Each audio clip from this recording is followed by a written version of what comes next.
And welcome back to our Capitol Report with Pat McGuigan of CapitolBeatOK.com. Pat, good to see you this morning. Yep. Let's talk about something that we've all seen a lot of the last week or so, and that's this movement, Occupy Wall Street. And here locally, I guess it's Occupy OKC.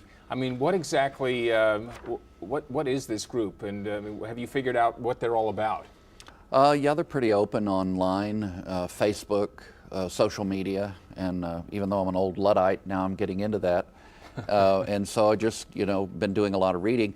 And here in Oklahoma City, a number of the people involved, are acquaintances, even friends of mine. The information age allows you to access a lot of information about something. This is very diverse in some of the messaging, and in some cases, like here in Oklahoma City, not necessarily a message, except a message of unease about the economy and about the state of our politics. You could say its roots might lie in the flash mob phenomena, which was kind of mostly, usually for fun, kind of activity like a water balloon fight, Right. That's evolved, that mechanism of calling people together quickly, and in this case, beginning to methodically plan, has evolved to, kind of a social movement. Now, in Oklahoma City, peaceful messaging, staying overnight at Kerr Parks, Saturday planning a march around town.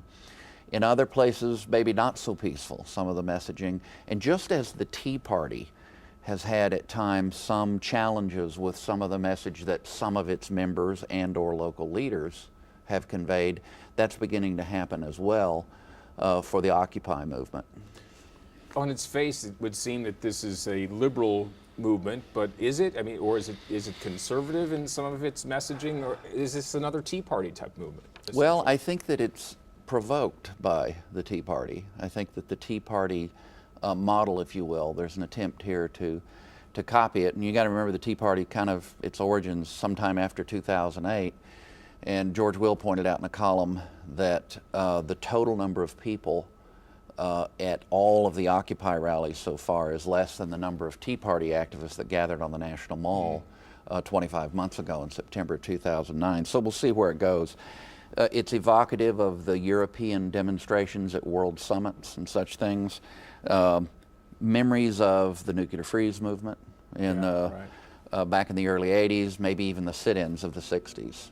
To some extent, it's nice to see people, being active. Well, they give a darn. Yeah. Long term, do you see more of these sorts of things popping up as we head into the 2012 election season? Well, perhaps, but I mention again, like in Los Angeles, there was a very revolutionary and provocative message from one speaker, and he got a lot of cheers. I'm not sure that would have gone over in Oklahoma City, where even the liberals are more conservative in a certain sense of the word.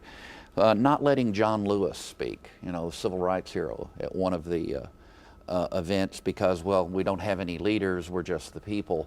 That's kind of, frankly, a little bit silly. But will they still be around? Something like this will still be around. Certainly, I think community organizing, in fact, the roots of the Obama campaign, you're seeing play out in a different way in this cause. All right. Let's talk about the Oklahoma economy. Recently, the Federal Reserve indicated it's very optimistic about our state economy. What are the signs that they're seeing that indicate that there's real promise for our economy? Well, I summarized it for a couple of the business people I was sitting with. I summarized the briefing the other day as things will be fine unless they're not. And I'm not trying to be smart alecky, but the Oklahoma briefing was incredibly optimistic, and there's a lot of reason to be optimistic, as we've discussed previously in discussions about Ken Miller and Preston Dorfler and other state officials. Very upbeat and positive. Economic growth, job growth, in fact, technically full employment in Oklahoma. Maybe more on that in a second. One of the strongest states in the country here.